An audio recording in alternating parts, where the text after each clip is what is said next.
Hey guys, Brian with Cajun Cardboard coming at you from the great state of Louisiana with episode number 4 of NBA Past and Present with my guest Jonathan Pixley.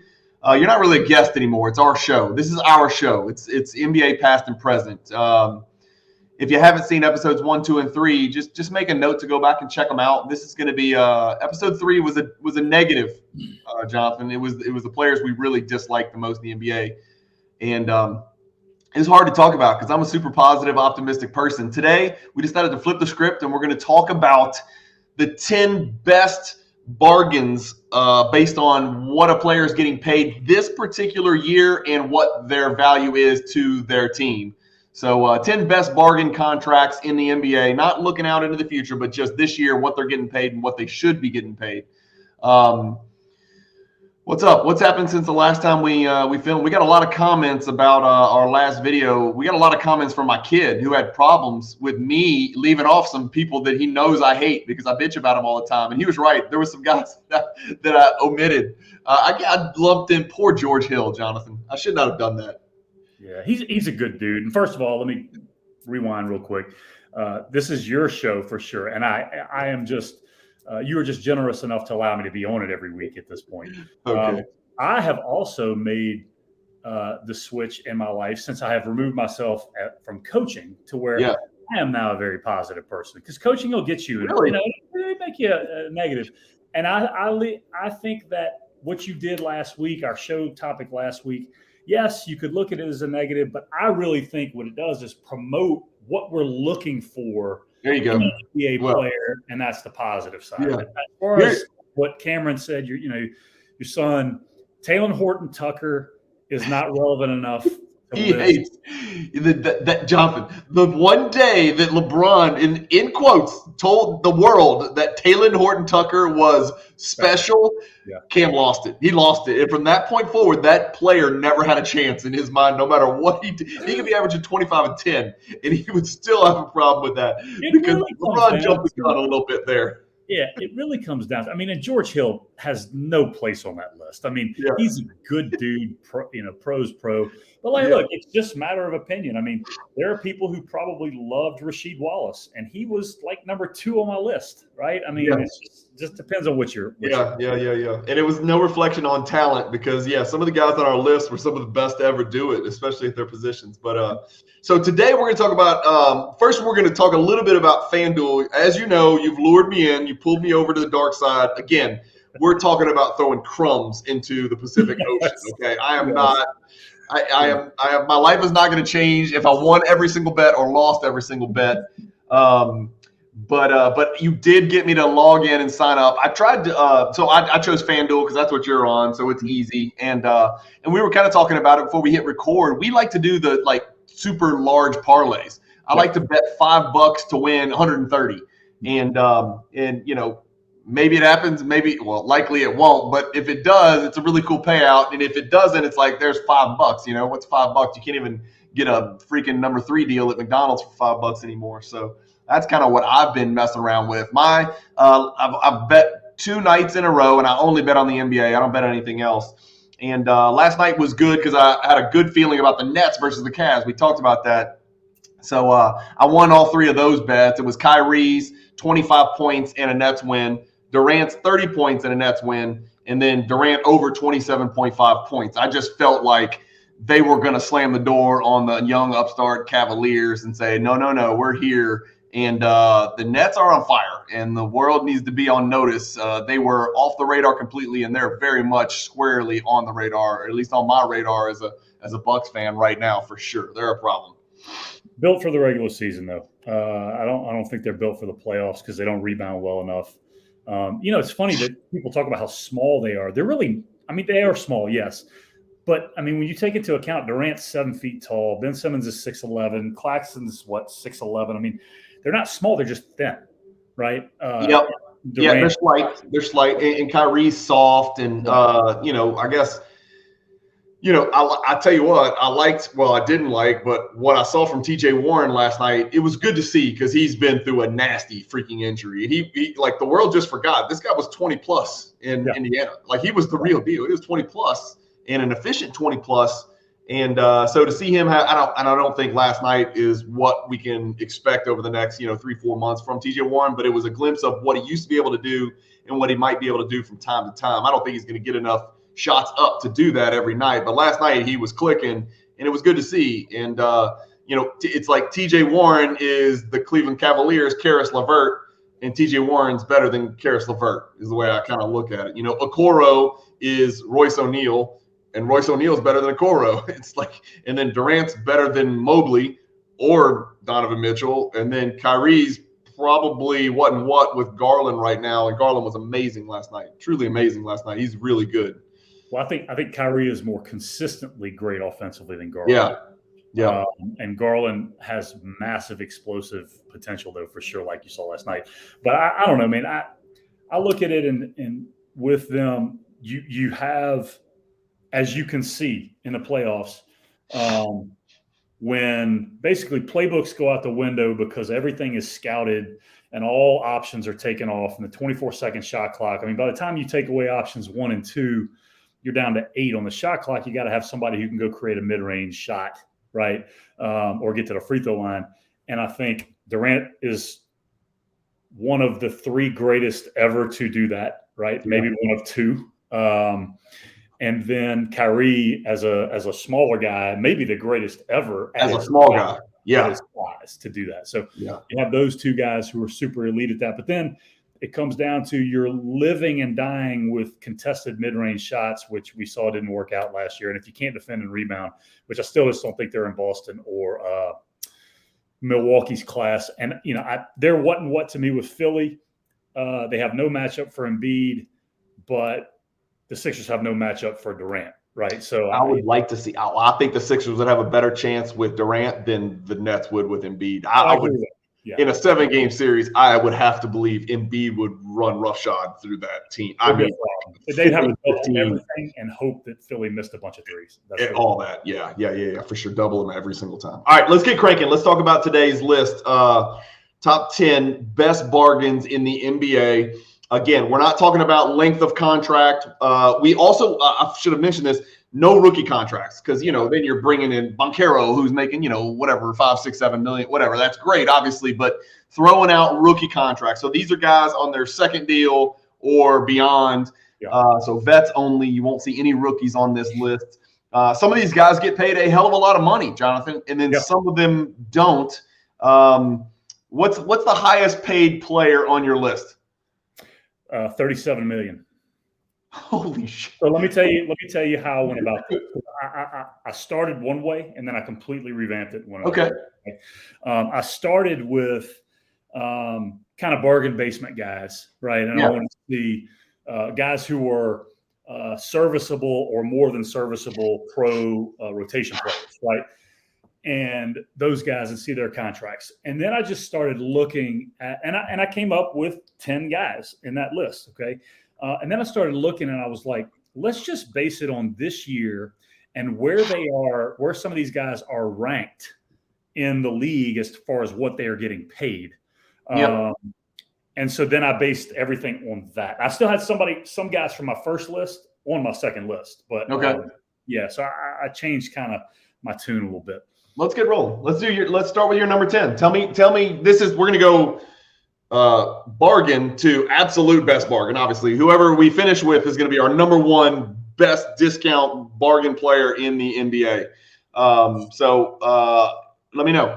Talk to me. Who's number 10 on your list? So number 10 for me, which you'll appreciate this, is Bobby Portis at $10.9 million this year. Portis has turned into obviously a big time contributor for Milwaukee in a championship. He was good in the finals the year that they won it. He was good last year, I thought, even though Middleton was out. And I think he's a dude who now matters on championship quality teams. So he was my number 10. He was actually like number 6 or 7 for me on my first list, but I pushed him down to 10 on this. I've got, if you name a player that I've got, I'll name him too. I got Portis at number 8. And here's why I have Portis at number 8. He's the 131st salary player in the NBA. And by no means is he the 131st best player in the NBA. There ain't no damn way. Teams out there would kill to have Portis.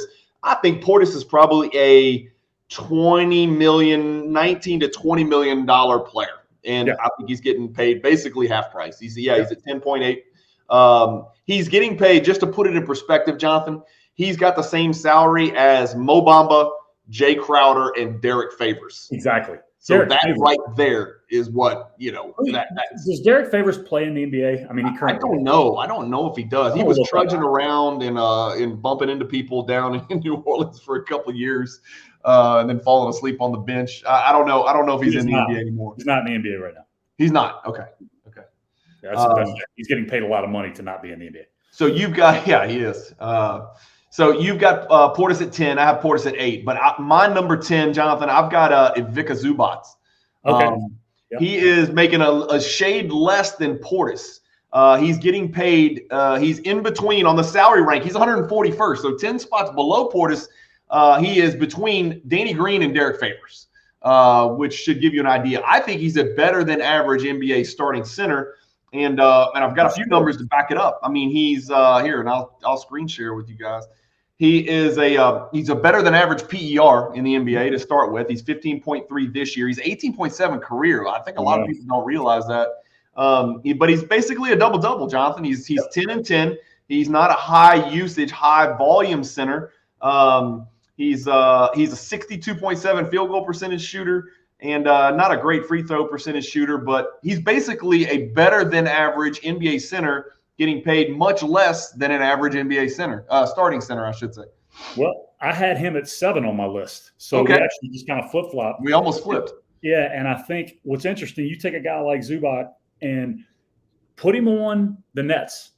Put him on I mean, pick some Dallas. Put him on some teams, and dude, you can slide him in a lot of different places, and he would make a big difference for that team. He's got a good IQ. He's got a good basketball IQ. And I saw this early on in his Laker days. He was sloppy fat. Like, he was like a fat version of Marc Gasol, if you can imagine, a fatter version of Marc Gasol. He was horrible to look at. Yeah. And he's trimmed up, man. He's taking care of his body. He's made an amazing career out of it, and he's made a hell of a lot of money, despite the fact that he's underpaid. Did you know that one of his nicknames was Zoo Alcindor? I did not, and now I do. Zublaka, Zublak, Zupac, and Zoo Alcindor. Interesting. All right, who's number 9 on your list? Okay, number 9 on my list is Bruce Brown. And I did not I was never a fan of Bruce Brown when I watched him play with the Nets. I thought he got in the way, and I thought he was a dude like, man, how much more wide open can you be? You're Draymond Green open right now, and you can't make a three. And you watch him with Denver, and he's perfect for what they need, and he makes $6.5 million. So I'm just looking at it going, I still don't think he's a good player. I think he's a serviceable guy. Rotation. What's he making? $6.5 million. Wow. That's my point. So I'm looking at it going, from that standpoint alone, there's a lot of guys. He's 11-4-4. He's 11-4-4. That's not terrible. No. And he doesn't kill you in the field goal percentage. He's shooting 40% from three. He's shooting 80% from the line. Jonathan, he's 50-40-80. Okay. He's $6 million a year. He's a solid rotation dude, right? Yeah. Who plays really hard. He's an overrated defender, but he's a nuisance.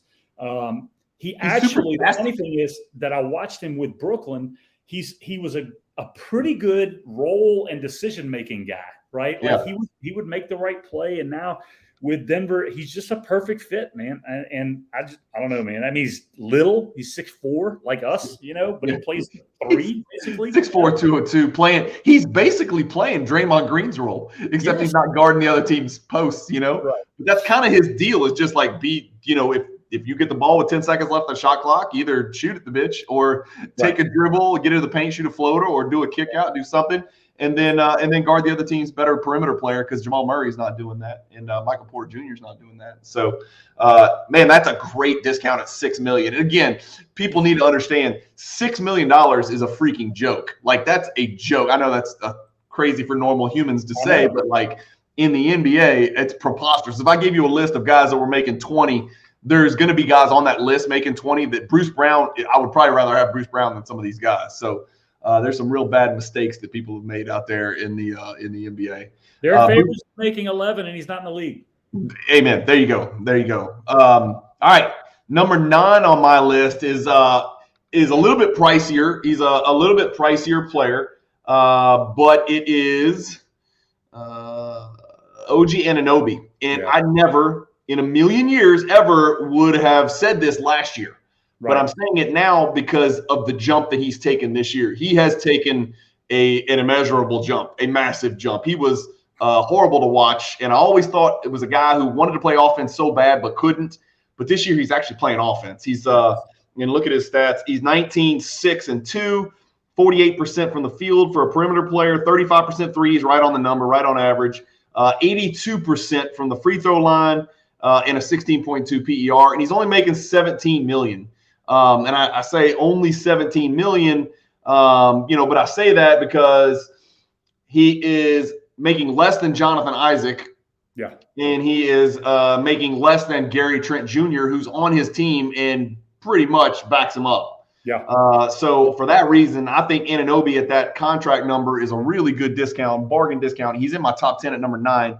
He's the 82nd ranked player in the NBA. And look, we didn't even talk about the fact that let's just be safe. He's one of the 15 best perimeter defenders in the NBA, probably maybe one of the 10 best perimeter defenders in the NBA, with the ability to switch over and guard a 4. Yeah. He is strong as strong gets. His lower body, his base, his quad, he's just a thick dude. He's built like Ron Artest, basically, from what I see. And then the other day, I think it was Zach Lowe saying that there's a chance he could be on the trade block, and I think he may fetch a lot more than people think he would fetch because of that contract, because that contract is so fantastic. Yeah. I think he might really, really matter on the open market if he's put on the trade block. He could be the 3rd best player on a championship team very easily. I would lump him in. And by the way, he would be number 11 on my list because he was on my original list. Okay. I pushed him down, and I probably should have him in the 10. But I would argue that as an overall defender, I think he's one of the 5 or 6 best in the entire world right now. Because I don't consider Kawhi Leonard that anymore. He is. I mean, that's the idea. He's Kawhi light, Kawhi prime light. He might be right there with Kawhi right now defensively. 6'7", 232. He's a tank, man.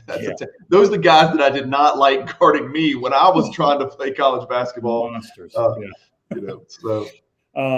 Okay, so I guess I'm on number 8 on my list. Is that right? Number 8. Okay, number 8 on my list is Larry Nance Jr., who also was not a fan of earlier in his career, but at $9.6 million and an absolute necessity for the Pelicans. He's a steal, dude. He's an absolute steal, and he can make a 3 occasionally, which is unnecessary for them. But at 65% from the field, he's. Look at his PER, Jonathan. He's better than OG Anunoby's. Yeah, he's perfect as a rotation guy for them. He would be a starter on a mid to bad team, right? Mm-hmm. But I think he matters in the playoffs because of his defensive versatility and his ability to offensive rebound the ball. At 9.6, come on, man, that's a steal. He's basically making what people are making on rookie salaries. Yeah, no doubt, 100%. Yeah, damn. Yeah, he's making what Nerlens Noel's making, and Noel can't even get on the floor for a team that desperately needs a center. Yeah. That's a good one, man. That's a really good one. I like that. Number 8 for me is Portis. I already did it, so you're good. So you 7. Who's your 7? Well, Zubac was my 7, so you need to go to yours. Oh, okay. So my 7. My 7's Kyle Kuzma. He's making 13 a year, so he's making a shade right in the same category as Gary Harris and Patrick Beverly. Yeah. And I don't think there's a comparison there. Again, he's another guy where, Jonathan, last year I would have said OG Anunoby, he's getting paid what he deserves. Kuzma is probably getting paid what he deserves. This dude's killing it this year, and I don't know if people are noticing because they're languishing in Washington and have no chance, and they're probably going to clean house. 21.8, 7.6, 3.5, 47% from the field, taking threes on volume. 34.3 on threes is what, just a shade probably below what you need. Not a great free throw shooter. Better than average PER. But 13 million is about the average salary for an NBA starter, and he's anything but an average NBA starter. I really like Kuzma, and I think with Kuzma, what did I say was 13? Yeah. Kuzma's got another year of 13 million after that. So if they do decide to move some pieces and really clean house in Washington, obviously Beal would be the first. I'm assuming the first to go if you can find a taker. And then Kuzma will be an extremely attractive trade asset at 13 million, not only this year, but also next year as well. I think, and he was number 4 on my list, Kuzma. Okay. And I think he now has become, and I have to see it. I know when he was with LA, they wanted him to be that third guy, and he really kind of wasn't ready. But I think he could be now. I think he could be a third guy, kind of like an OG Anunoby, but not as good a defender, obviously. Yeah. And I'd rather Anunoby, don't get me wrong. But nonetheless, I think Kuzma at 13 million. I mean, come on, man. There's a lot of dudes who are making a lot more money who would not have a prayer of averaging 22 a game, even on a bad team right now. So here, I've got some names for you. Will Barton and Luke Kennard make more than Kuzma. And they're not going to average 21 and 8 anywhere anytime soon. In 2 combined seasons, they won't.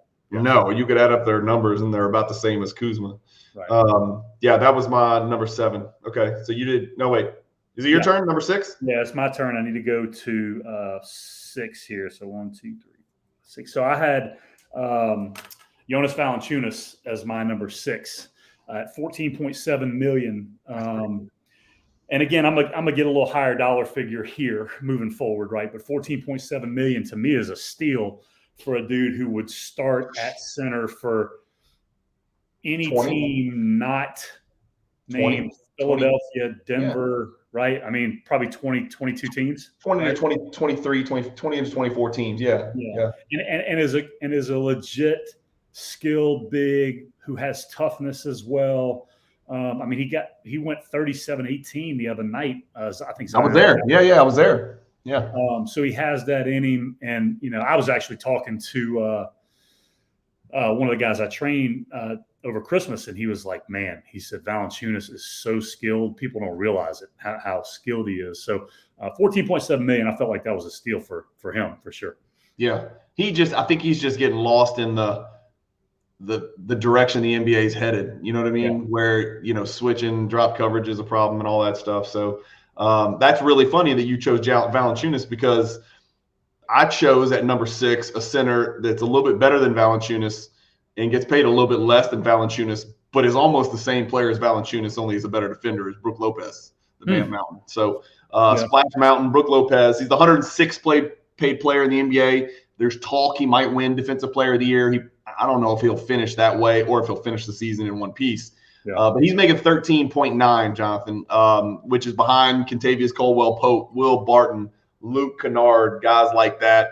Again, leading the NBA in block shots, unless I think maybe Jaren Jackson's pushing him if he's got enough games eligible. But Brook Lopez has had a really good season this year in the NBA. His PER is absolutely fantastic, 18 PER. He's averaging 15, 6, and 1, and he's 50, 40, 80, which is more than you could ask for your center. Hitting 80% free throws for a center is a luxury that a lot of centers don't provide for you. So he's made an all-star team. So as an all-star player, I wouldn't say he's in his prime. He's about to turn 35, but he's having as good a season as he's had. And I don't think people realize this. He's one of the biggest players in the NBA. He's 7 foot 282. He's huge. That's really freaking big. Like that's really freaking big. Yeah.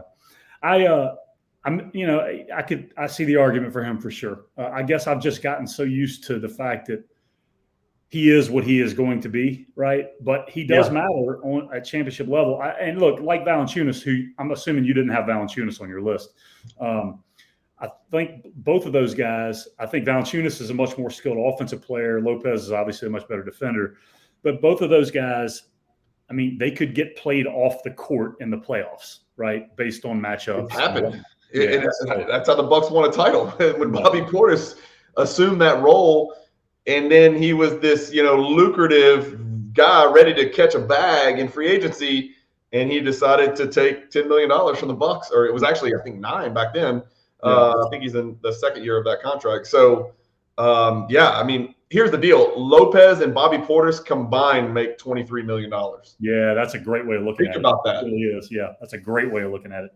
That's an average starting front court in the NBA. Lopez and Portis, if that was your starting 4 and 5, that's an average. I mean, what's Washington? That's I don't know. Just start going through teams. That's a pretty average starting 4 and 5, and they make $23 million combined. That's a pretty good discount. What if the Nets had them? Yeah, right? Well, if the Nets had them, it's a wrap. The East is a wrap. Look at that, and those dudes are making $23 million. I know. So yeah. All right, so I guess I'll go to my next one. I had at number 5. Yep. Was Domantas Sabonis, who at 18.5, and again, like I told you, I'm getting up in dollars here a little bit, but at 18.5 million, the dude, has made an all-star team. I think he's a fringe all-star. I don't think he'll make a ton of them, but I mean, he's a super, super skilled big, and he's defensively, he's at times engaged, at times not, right? Mm-hmm. But I mean, just think about the number of dudes who are making more than $18.5 million that aren't even in the same stratosphere as Domantas Sabonis. I mean, just think about it in terms of that. Well, I'll let you in on a little secret. He's number 1 on my list. Okay. He's number 1. And the reason he's number 1 is because he's a 2-time All-Star, and he's going to make another one this year. I'm just telling you he is. He's averaging 18, 12 and a half, and 6.7. Right. He is Nikola Jokic light. He is exactly Nikola Jokic light, man. They're playing the offense through him. He's catching the elbow. His PER is preposterously high, 23.7. Yep. 61, almost 40, and 75% from the free throw line. He's improved everything over his career averages. Like I said, 2-time All-Star, about to win another one, and the Kings are winning. I think he was number 1 on my list, and an argument could be made for any of the guys that we've mentioned to be number 1. But he was in that kind of funky price range where he's not a 20 million guy. He's 18.5, and he's getting paid. The guy above and below is Joe Harris and Harrison Barnes. Right. Like, what are we talking about? Harrison Barnes is one of the worst players on the Kings. Yeah.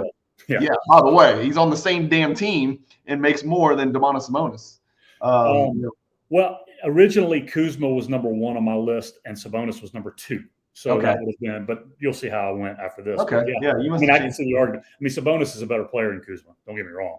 I was 13 million to 18.5 million, but no. That's not the hard part. Is like how much is 5 million worth? If you're comparing players or whatever. So, right. I'm going to do my number 4 and 5 together because they play the same position for the same team, and they both make a ton of money. But I still think that they're underpaid, and they're locked up for a good bit here. It's Jason Tatum and Jaylen Brown. Am I crazy? They're getting paid 30 and 28 respectively. Tatum 30, Jaylen Brown 28. They get paid less than Michael Porter Jr., DeAndre Ayton, Kevin Love, Jaren Jackson Jr., and Gordon Hayward. If we look at, they are the 41st and 45th. Here, let me switch you over. 41st and 45th paid players in the NBA this year, Jonathan. Look at the guys around them. And tell me any of these guys that you'd rather have than them. Nobody on this page is even remotely in the conversation. And then look at what the Celtics have done. They've got Tatum locked up. He's not even going to be making $40 million. Again, this sounds preposterous and ludicrous, but he's not going to be making $40 million for 4 full years. And Jaylen Brown, he's locked up for 2 more years. He'll be making right at 30. He'll be making next year what Tatum's making this year. But that Tatum contract is fantastic. It's the same exact contract as Donovan Mitchell because they're the same draft class with the same All-NBA credentials, so they're locked in, whatever the max was. But, I mean, look, compare him to the other guys. De'Aaron, who are you taking over Tatum? Tell me when you get to a name. Adebayo, Fox, Michael Porter Jr., SGA, D'Angelo Russell, Jamal Murray, Brandon Ingram, James Harden. You might as well go to the top of that list. Jokic is where you get to the guy, and then that's just depends on how you want to play basketball. Like if you want to play through Jokic or you want to play through Tatum. Oh, I take Jokic ahead of him, but keep going because after Jokic, it's going to be a bit. Oh, it's going to be a long time. Yeah, I mean, for God's sake, Andrew Wiggins. Yeah. Andrew Wiggins is making 33. But look at this, Jonathan. Jokic is locked up for the next 6 years. He's going to be making, in 4 years, he'll be making 54. Tatum will still be making 37, Jonathan. Exactly. And I did take right? That's a Lauri Markkanen. That's like Tatum and Lauri Markkanen or Jokic. Which one do you want? Both, right? You know? And I actually, because I know we were only supposed to do this year, but I had to look ahead a little bit on this just because of the way I went, and because of that deal with Tatum, I have him number 1 on my list. You have Tatum 1, yeah, okay. I have him number 1. I didn't have Jaylen Brown on my list, and I can't. I don't know why. At some point, I'm just going to completely kick myself. You called. Look, I consider Jaylen Brown one of your 3 to 4 greatest calls ever. Right? Yeah. Giannis, Anthony Simons. He would be one for sure. Jaylen Brown would be probably 3. Yeah. Jaylen. But I look at Jaylen Brown, and I can't, for some reason, I still can't get all the way in to him being a number 1, right, on a championship level team. And maybe just because he hadn't been, even though he was better than Tatum in the finals last year. Even though, that's all real. But no, I had Tatum 1 on my list because of exactly what you just said. I probably should have had Brown on there too. I really probably should have. Yeah, the Tatum contract. I mean, would you rather Steph Curry than Tatum?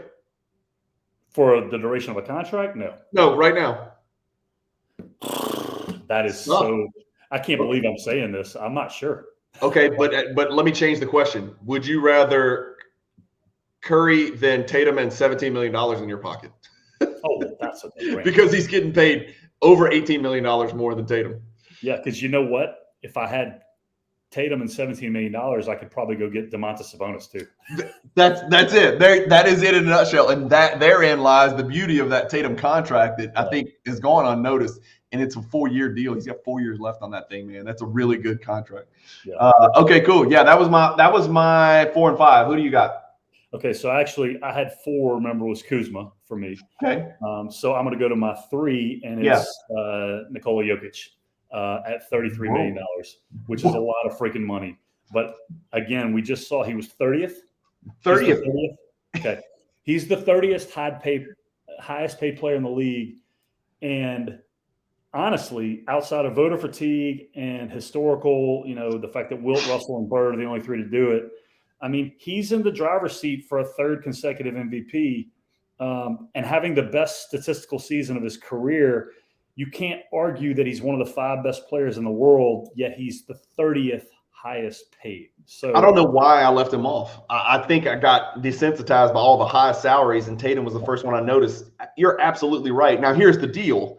This windfall ends next year because his new contract, his numbers kick in. He makes 46.5, and then he makes 50, 54, 57, and 61. Yeah. So enjoy it while you can, obviously. Right.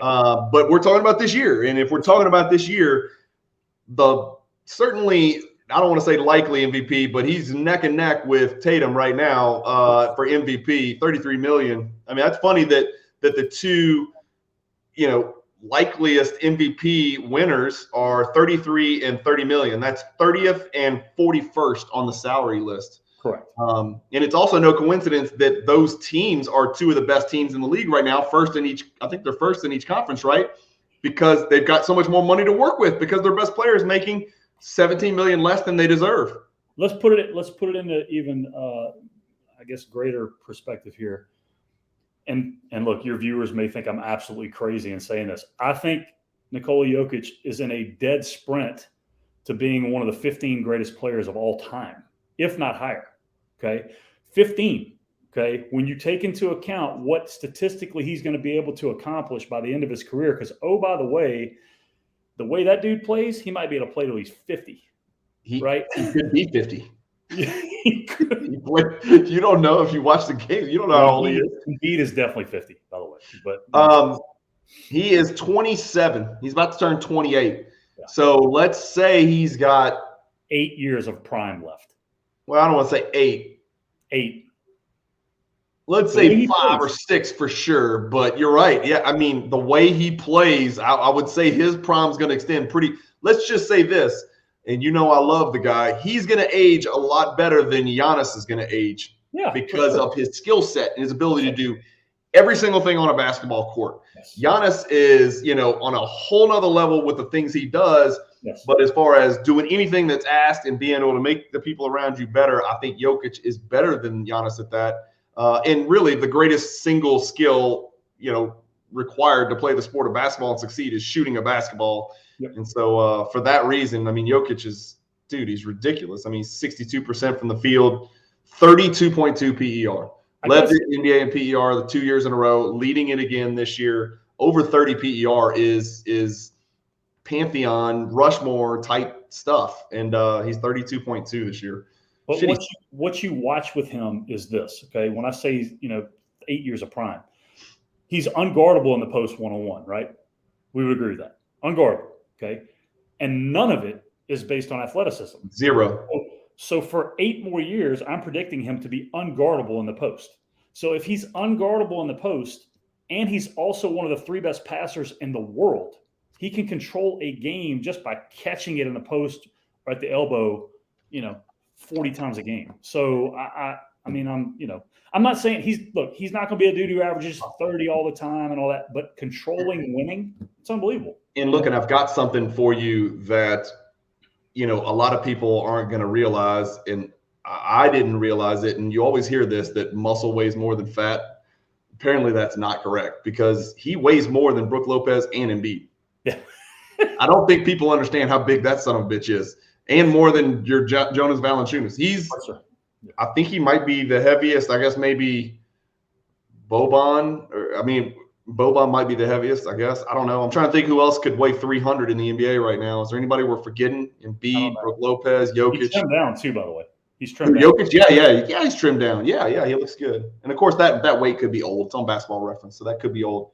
That's a great one, man. I'm with you 100%. My number 3 at a discount is $16.5 million salary. DeJounte Murray. Oh, that's a good one. He's 88th on the salary list this year of who's getting paid what. Yeah. And again, he missed some time with an injury, but he's back, and he's unbelievable. Made his first All-Star team last year. Probably won't get in the All-Star team this year because the Hawks are bad and they can only take one. He makes less than Duncan Robinson, Derek White, and Norman Powell. Yeah, that's a good one. That's something that people forget about that trade. Why the Hawks did that trade, and he's a bad fit and this and that. But, part of the reason the Hawks did that trade is because he's on that contract. And he's got another year at $17 million, Jonathan. He'll be on this list next year, man. Yeah, that's a great one. He really affects the game on both ends too. And, he's a bona fide fringe all-star starting backcourt guy on every team in the league. Honestly, all defensive. Just maybe not a great fit where he's at right now, but hell, Jonathan, 25-6. That's pretty close to the Sabonis numbers we looked at. He's not quite as efficient as Sabonis, but 45, 35, and 84 is not, there's nothing to sneeze at. So I don't know. I got him a clear cut number 3 on my list. That's good. That's a miss on my part for sure. That's huge. All right, so number 2 for me is the Don Luka Doncic. At $37 million, which obviously is a ton of money, but I think he's 18th. Go look at it for me, please, if you don't mind. I think he's the number 18 highest paid player in the league right now. He is number 17. 17. Okay. Tied with Trae Young for 17. Same year, same contract, same accolade. So they're stuck together. Which should tell you something. Right there. Yeah, well, it tells me Trae Young's overpaid or Doncic is underpaid. You got to choose, or a little bit of both. I just look at it and go, at 17, okay. Well, he's just behind Tobias Harris, so. Well, that fits though. If you asked GMs who they would want to start their team with to win a title, not just this year, but also over the next 5 to 10 years, Luka's either 1, 2, lowest 3, correct? Think about this. Am I wrong? 1, with 2, a blank canvas, and you're just choosing. Yes. He would for 5 to 10 years. He's definitely, I would say, clearly number 1. I don't think it's close. Okay. Who? I was going to say over the next 5 years, you could say Jokic, or you maybe could still say Giannis potentially, right? But I'm saying, like, for this year, I still think there are teams that would say with a blank canvas, I would take him first, right? But over 5 to 10, then it definitely, I think you're right. Here's the issues. We haven't gotten to see put him on the Nuggets roster or put him on the Bucks roster. What the hell would that Luka Doncic look like? Can you even imagine if he could just take off on defense and just chill or be surrounded by other all-stars? He is playing with trash. And I don't know how many times I can say it. It really sucks. But we've seen this before. It's revisionist history. We saw it with Jordan on those shitty Brad Sellers and Orlando Woolridge teams. We saw it with LeBron playing with, Varejao and Sasha Pavlovich and fill in the blank crap for years and years and years. Yep. And he's in his fifth year, right? Yep. And he's doing the exact same thing. Yep. And so, it's shit or get off the pot time. It's probably in the next 2 to 3 years, we've got to see him get a sidekick, a legitimate super mega sidekick, or at least, a deeper, better team. Because right now he's got a bunch of guys that can catch and shoot the ball okay and maybe take a dribble, but nobody. Let me ask you a question. This is an interesting question to pose to you specifically. Take Giannis off the Bucks and put Luka there. Do they have a better or worse chance of winning a championship? Healthy Middleton, healthy everybody else. God, that's really tough because the Bucks are so unique. Now you take Grayson Allen off the floor. And you put Doncic at the 1, Drew Holiday at the 2 as the combo guard. You put Middleton at the 3. You put Bobby Portis at the 4 and Brook Lopez at the 5. And that is the best starting 5 in the NBA. And it's not close, in my opinion. Defensively and offensively, it is for sure. Well, Drew Holiday, Middleton's a little bit better than average defender. Drew Holiday is one of the elite. Portis is a much better than average defender, and Lopez might be the best top 5 defensive bigs in the NBA. And so you can hide Doncic. Right now, you can't hide him because Dorian Finney-Smith's a great defender, but no one else is. And all of those dudes can make threes also. All of them. Yeah, it's an interesting thing. You put Giannis on the Mavs, and I don't think they're nearly as good as they are with Luka on the Mavs. That's definitely true. That's unquestionably correct. Yeah. Right? So I think that's the interesting part, man, because you start moving stuff around like that, it's tough. But no, Jonathan, there's so many great discussions throughout history where if you switched, we've got this, this bias that Russell's the greatest winner ever, and we went down this road. But okay, well, let's just say Russell got drafted by the St. Louis Hawks instead of the Celtics, and let's say Wilt got drafted by the Celtics or stolen by Red Auerbach for the Celtics. Right. Oscar Robertson instead of going to the Sacramento Royals or whatever the hell they were called in the Bucks. If he goes to the Lakers or there's just a million. Arguments throughout history. And that's why I am the person who always de-emphasizes rings. And I know it's a team sport. And I know the whole purpose of basketball is to win a ring, but it is a damn team sport. Mm-hmm. And when you're judging who the best player is, rings are not at the top of my list. They're just not, man. Well, and let's think about it. Okay. Neither one of us would argue that Michael Jordan was better than Magic Johnson, as great as Magic was. Okay.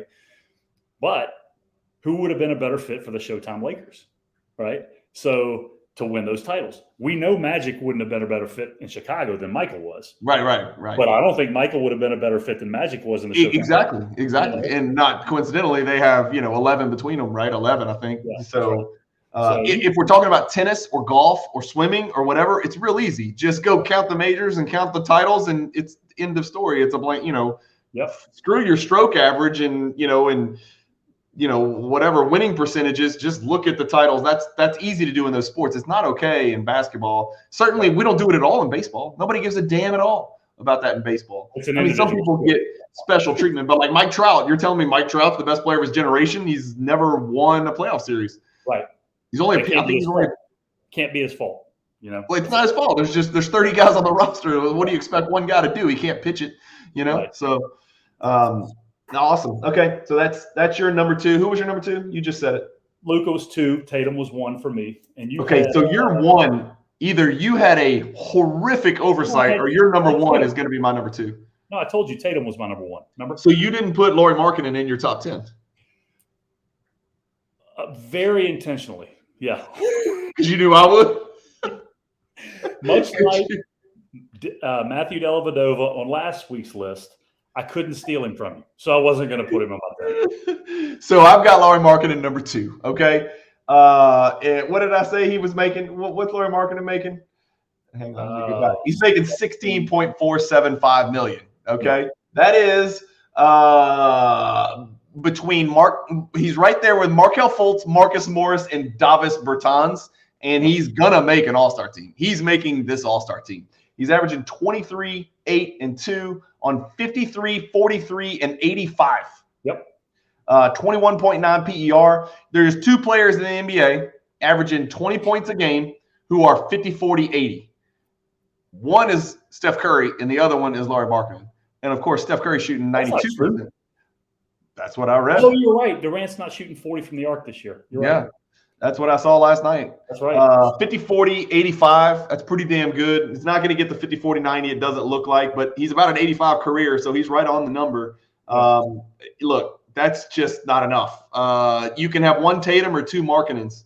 That's kind of where his salary is. It's I get it. I understand.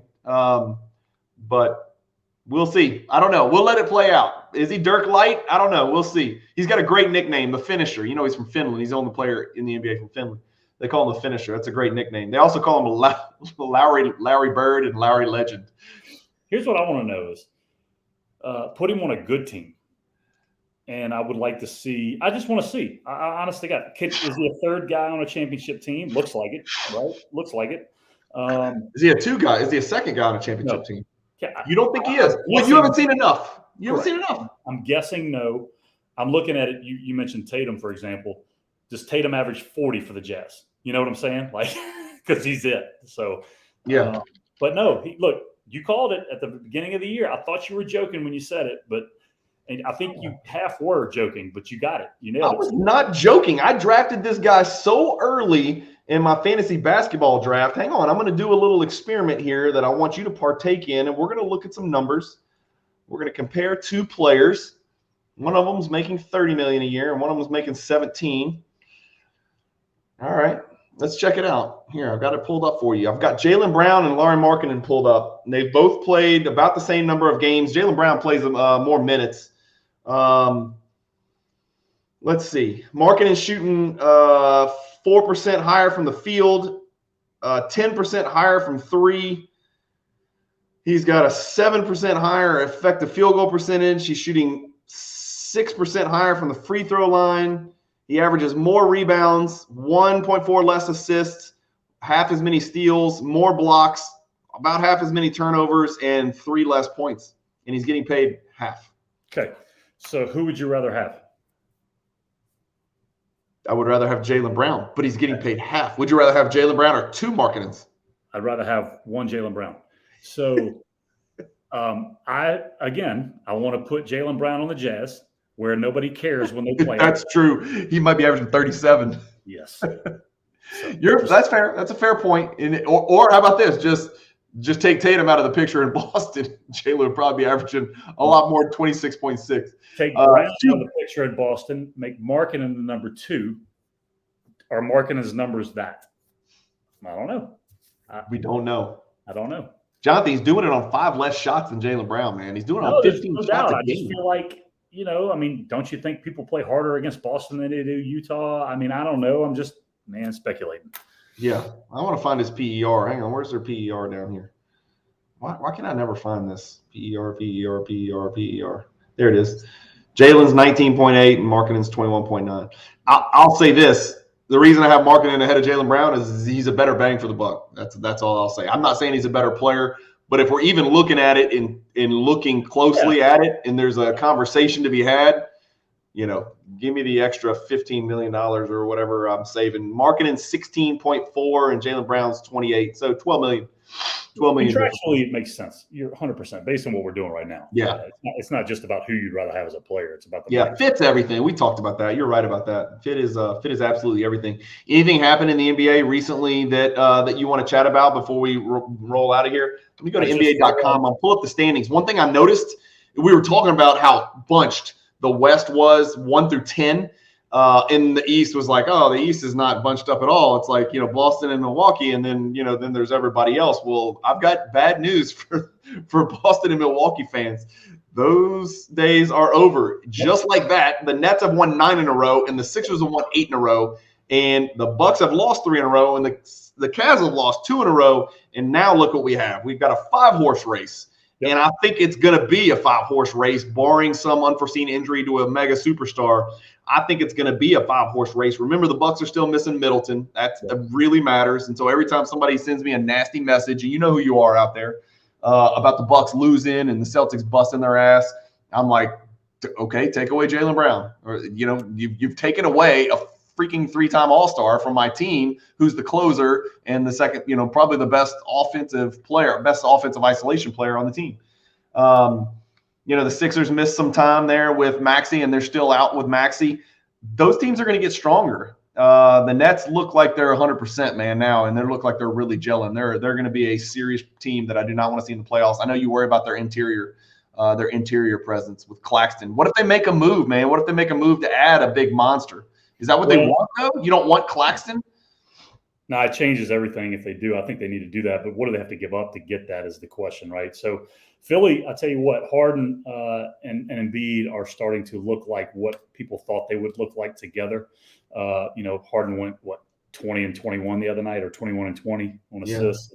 Yeah. D'Anthony Melton, Jonathan, is playing really, really well. And he's a career journeyman. Whatever. Like, I know. Show it to me in the playoffs, right? So I got you.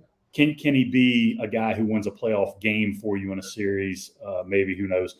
Here's the biggest news to me that's happening is, and I don't necessarily anticipate it going through, but if the Lakers do make a deal, I saw this unbelievable projected trade or proposed trade, 3-way between Brooklyn, the Lakers, and the Warriors, where ultimately Durant and Kyrie ended up in LA with LeBron. Okay. I know it's absurd. It's not going to happen, but I'm saying every time I see those proposed trades, I feel like we're getting closer and closer to something that I need to happen just for my full faith in the league and what it's about. And that's Pat Beverly being out of the league, because whoever he goes to will then waive him and then he'll be gone. That's the reason you would like to see that trade go through, LeBron, Kyrie, and Durant on the same team. But the reason you'd like to see the trade is because Pat Beverly wouldn't have a team. Correct. Okay, that's fair. That's important to me. It's important to me in the health of the league. In the health of the league.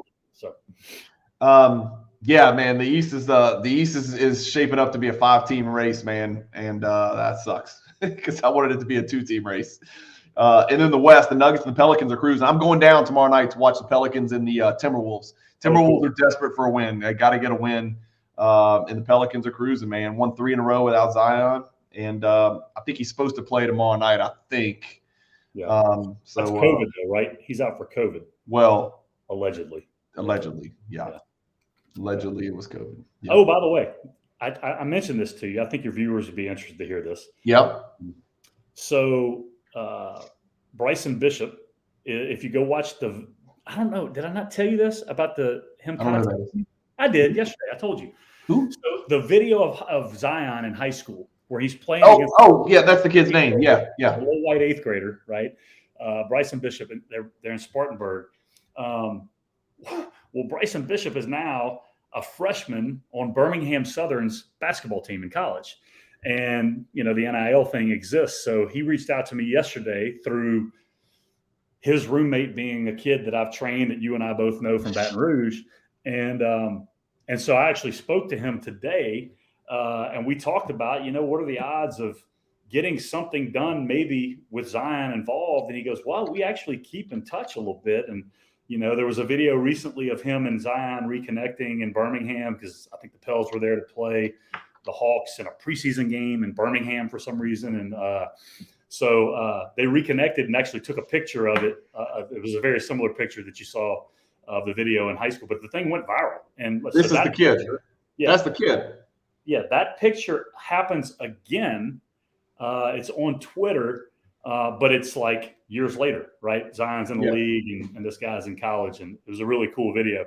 It's funny that kid's playing college basketball right now. Like, that's a great story in and of itself, right? Yeah, that's right. But yeah, it went viral, and then the new one went viral as well. So it's pretty cool. So yeah, really, really small world, man. Super small world. Look at Zion. He's like, What's happening here? What am I supposed to do? What am I supposed to do here? Seriously. Can I catch it in the mid post, please? Thank you. Like what exactly? Look at his face. Look at his face. That's great. And look, the recreation of that picture is awesome. Yeah. When they're it was this year. It was this. Okay. This fall. Yeah, That's cool. awesome, man. All right, guys. Well, thank you for watching. This was episode number 4 of NBA Past and Present. Make sure if you haven't hit the subscribe button, hit it. Also, I never asked you guys to do this. Hit the like button. Apparently, that helps me with the YouTube algorithm, and it helps promote the channel and get it out there so I can get rich and retire one day, like Coach Jonathan has. He's retired, basically. Yeah. Retire from coaching. Leave out the rich part, though. Yeah. Right. We both leave out the rich part, right? But hit the like button, hit the subscribe button, hit the bell icon for notifications. We're releasing these weekly. It's not a set day every week, so just make sure you hit the bell icon for notifications so you know when this one comes out. But it is going to be weekly as long as we can keep doing it. I don't know if I told you this. I'm getting surgery next Friday. So, yeah, so I'm getting that elbow fixed finally. I haven't been able to lift, and I can't turn a steering wheel or scratch my hair without pain. It's terrible. So, quick little 30-minute surgery. Hopefully, it won't be my demise, and I'll be able to. You're having a Tommy John surgery, aren't you? Yes, and I'm going to start pitching left-handed because I couldn't make it as a right-handed pitcher in college, so I'm going to try to throw left-handed. But I shouldn't miss a beat. So we'll film next week. I have a surgery on Friday, and I'll be up and running for Sunday probably. So we'll be able to keep doing it. So as long as it doesn't affect my big mouth, I'm going to be okay, right? So I don't need my elbow to do this. While I'm there, do you want me to ask the surgeon about pinky surgery? No, and here's why. Because the show is not the show without this. Yeah, it looks like a freaking Cheeto is attached to your hand. Just compare the two. Yeah, well, there's a human finger, and then there's a Cheeto on your hand over here. Think about it. Here's this, and then this. That's human. Right next there you go. All right. Thank you guys for watching. Keep collecting. Stay positive in the hobby. And peace.